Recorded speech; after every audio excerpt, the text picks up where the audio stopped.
Hey everybody, and welcome to the fourth and final part of our World of Warcraft Ashbringer series. Today we're going to texture up the model and then we're going to render it out. Here we go.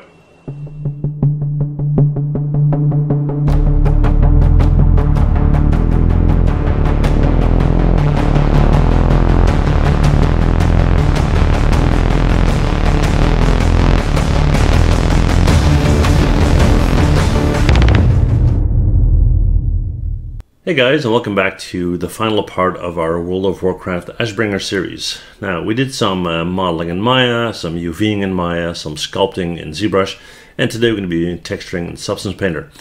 Now, we need to start a new file, obviously, so let's do that first. We're going to go to File and New, and then what we're going to do is we're going to select PBR Metal Rough for our template, which is fine. For the file, we're going to go in here and we're going to select our low poly model. Then for the resolution of our texture, 1K, that's fine. The normal map format, that kind of depends on what type of game engine you're going to be using, DirectX or OpenGL, but you can find that in the specs of the game engine. Then let's see, I'm going to leave everything else alone. I'm not using any UDIMs, so that's all good. So let's click OK. We'll give it a sec. There you go. Let's check and see if there's anything funky going on, but it all seems to be okay. Yeah. Alrighty. So that's good. And the next thing we're going to do is we're going to bake our initial maps. Now, in order for us to create textures, we need to have something to put them onto. So we need to do that. One little thing before we do that, if we look at our texture set list, you see that we've got all sorts of funky names right here. And let's just address that and give them the proper names. Now, we could have done that in Maya by changing the name of the shader groups, but we can do it here as well, so why not? So I'm going to click on the little eye icon here to turn everything off, or at least to make them non-visible, so I can see what's what, right? Okay, so this is our handle, so I'm just going to go in here and rename that. Then this guy, that's our handguard, yeah. Then we got this guy, which we called Deco. Then we're going to scroll up. We got this guy, which is our blade. And then we got this guy, which is, I'm going to call it pommel. It's more than just a pommel, but we'll call it pommel, right? Okay, so we got everything named, and that kind of makes sense. Alrighty, so we're going to bake our initial maps. Now, for that, we need to go up to this little square icon here. We're going to click on Bake Mesh Maps. And then we're going to go in here, output size, we're going to set that to 1K as well. Yeah, and it's 1 by 1K. It's a locked ratio, so that's good. Let's see what else. I'm going to go in here and I'm going to load up my high poly. So click on this little folder here. We're going to click on the high poly. We're going to click on OK. And everything else I'm going to leave at default. All right, let's click on Bake All Texture Sets.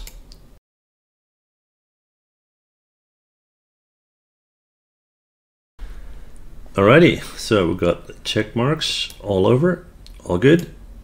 We're at 100% and everything has been baked. So let's see if we got any artifacting going on there or anything strange. Doesn't look like it, looks good. Fine, fine. So what we're going to do next is, because I promised I would do this fully hand painted, we're not going to use materials, we're not going to use smart materials, we're going to use hand paint only, right? Now, what I want to create an effect of, a wear over time is I want to give everything a base coat of black, okay? So we're going to start one by one. We'll just turn everything off and we'll just leave it with the pommel for now, yeah? And what we're going to do is we're going to create a new layer. So I need to bring in my layer stack and it's on my other screen. So here it is, yeah? Let's put it over here. So we now have the pommel selected, and be careful because you can have this visible, right? The blade, but you're on the pommel, and then when you're painting, nothing happens, right? So we're gonna go to pommel, we're gonna make sure that's selected. And what I wanna do in this case is do a fill layer because it's gonna be black. So we're gonna go and look for brushes.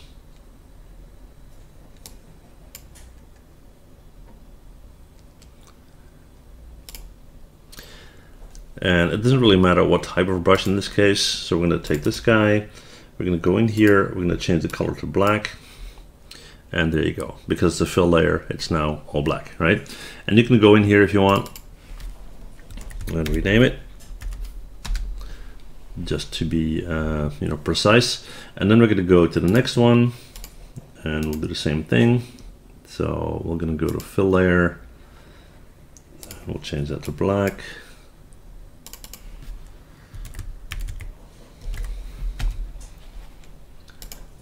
Next one, the deco piece, fill layer, all black.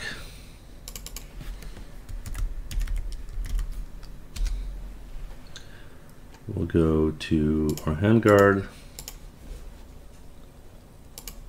fill layer, all black. And then we've got our handle, fill layer, and all black. Alrighty, so let's get this out of the way for a sec. So now you can see that our entire object is filled with black. That's kind of the idea, right? So what we're going to do next is we're going to start to create paint layers. Now my approach here, and what I'll do is I'll do one piece. I'll do, let's say, the deco piece right here, and then I'm going to follow the same process on all the other pieces in time lapse, because I don't want you guys to have to watch through a 3-hour video, right? But we're going to do the same principle. Now what I want to do here for the deco piece, and let me just get my layers back into play here. Yeah. So what I want to do here is I want to make sure, and I'm still getting used to the new layout here a little bit, ever since Adobe, bought the whole thing, is we're going to leave deco on, so we don't get distracted, make sure it's selected, yeah. Then we're going to get in here, and what I want to do is I want this to basically be red originally, but have fading towards the bigger flat surfaces, right? So I'm going to take a red brush, I'm going to put dark red in the nooks and crannies, right? Then it's going to be more orange as it goes towards the corners, it's going to be more yellow on the flat surfaces, and smack in the middle it's probably going to be white to create that fading effect, right? Now for that I need a different brush, and we need to create layers, obviously. So we got this layer black right here, we're on our pommel, deco, sorry, yeah. And instead of a fill layer, we're going to go with a normal layer, okay? And we'll just call that color. Now if you want to have a non-destructive workflow, the best way to do this would be to have a layer for each color. So one for red, one for orange, one for yellow, one for white. Because if you then want to go back in and change something, you can do that without changing everything else. I'm going to be a bit lazy here. I'm going to do it in one go because it's going to be kind of a creative paint job anyway. So let's see how that works, right? Maybe I'll do multiple layers, maybe not, we'll see. Okay, so yeah, we're all ready to go. Let's change brushes. Probably going to go with something kind of faint like this. Maybe not those lines, maybe try this right here, yeah. Then we're going to bring that brush size down quite a bit.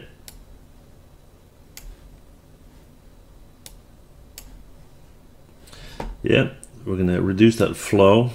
I don't want it to be covered straight up, yeah. And let's see, the stroke opacity, we'll bring that down as well a little bit. And then we're going to go in here, and I want a different color, of course. So we'll do red. There you go. And so far I've been playing around with my mouse, yeah. And now it's time to get in here and use our pencil or our stylus, yeah. So let's have a go here. Let's see how that looks. And whatever you do, do not be very precise and do not cover it completely, etc. I mean, something like that is perfect for me anyway, yeah. Okay, so let's get that in here. Now already you see that, when I want to rotate this guy, my pivot point is, playing tricks on me. Something you need to be aware of.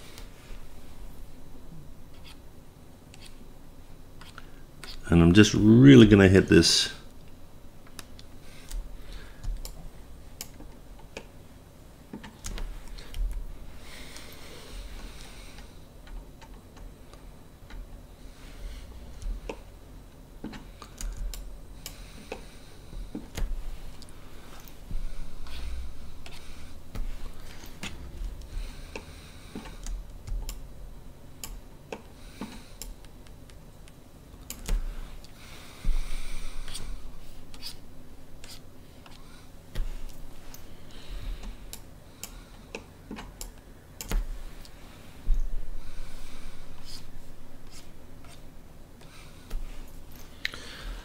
All right. Then we're going to reduce the brush size a little bit.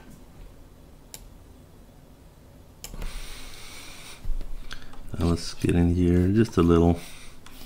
And again, do not be very precise about it. You don't want to do that. All right. Okay, so I'm happy with that. That one's right.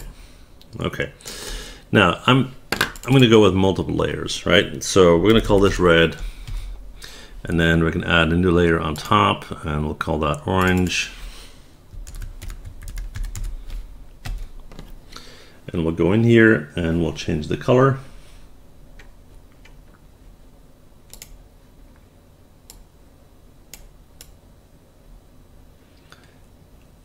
And there you go. And with that color, we're going to go more towards, let's see, what kind of brush do I got? We'll take this guy. And we'll go in here and we'll change the, let's see, that's a bit big. Yeah, let's give that a go. Let's see. Yeah, and I'm just touching those bigger surfaces, but be very careful. Don't go nuts on it.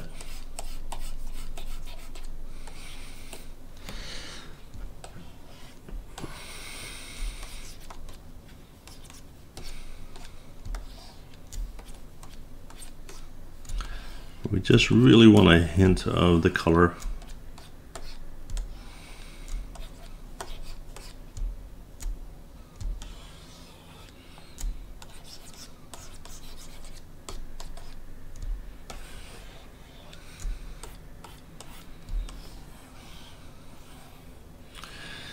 Okay, then we're going to go in, we're going to do a new layer.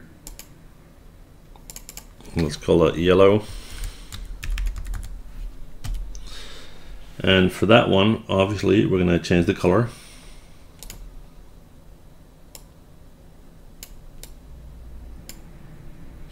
Like that. But we're also going to go in and decrease the flow even further, as well as the stroke opacity, right?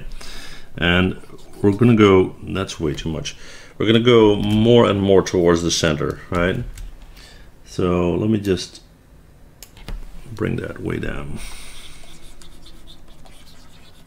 So you want a hint of yellow, and that's already quite a bit, I would say. Just a few touches on the edges there. And once the whole thing is done, it will come together.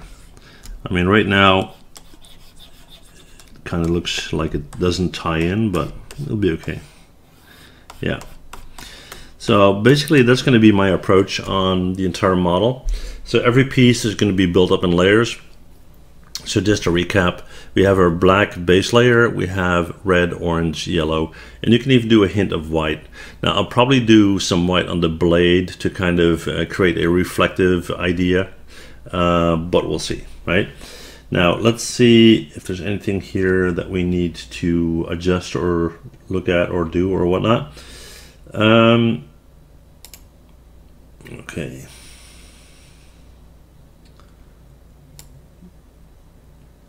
I'm just looking at the roughness here. Not sure whether I want to change that just yet, but we'll see. Okay, so we're going to jump into time lapse, and I will go back to normal speed once we start looking at the whole rendering process. But for now, I'll put up some tunes, and you can you know, look at your leisure. Right, here we go.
Okay guys, well this is my version of the Ashbringer. Now keep in mind that the whole texturing process took what, maybe 10 minutes, where I would normally spend probably 3-4 hours, right?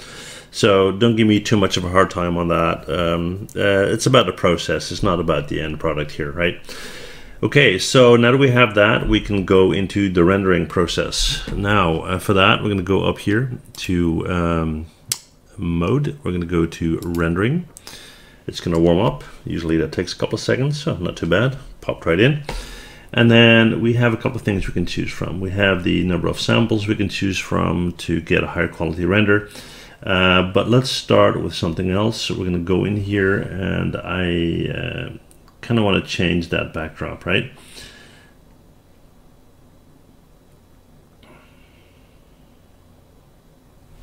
So we're going to go to our environment map. We're going to go and see which one we like best. That's the one we had. That kind of looks cool. We might need to rotate it though. We want to get there. Yeah, there you go. We want that light from the right direction. So that's kind of cool, and I don't necessarily need to see that backdrop. It's just for you know, for the reflection. So we're going to turn on clear color, and you can turn the ground on or off depending what you want. I kind of like the shadows there, so we'll do that. So let's get into place like that, and let's go over our settings. So we have a resolution, that's all right, we'll leave that. We have max samples. You can do max time if you want. You can bump that up. Let's set this to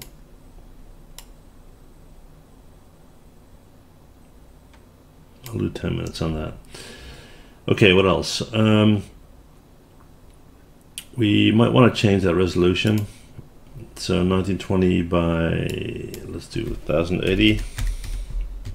It's a good size. Let's see, display settings. Yeah. Good. We looked at the environment. I'm okay with that. The rotation, I'm okay with that as well. You can choose whether you want to have a sphere with the ground. You want a different dome type. You can choose that. Leave that alone. Texture scale. Let's see. That's going to definitely increase our render time. And yeah, I'm going to reduce the glossiness a little bit. And yeah, okay with that. So we can go and render. Here you go. Okay guys, well here's the final result of the Ashbringer. I tweaked the colors a little bit, but that's about it. And yeah, as you can see, it's okay. I think it is, considering the amount of time spent on it. But more importantly, it's about the process, and that you guys now know how to approach something like that, right? So hopefully you'll be able to create your own right now, and it would be very cool if you would share a link towards your final product in the comments.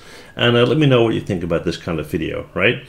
Well, that said, thank you so much for hanging out. Thank you for watching the videos. If you haven't hit that like button just yet, and if you haven't subscribed and you want to see more videos in the future, please do so, right? Thanks again. See you guys next time. Bye.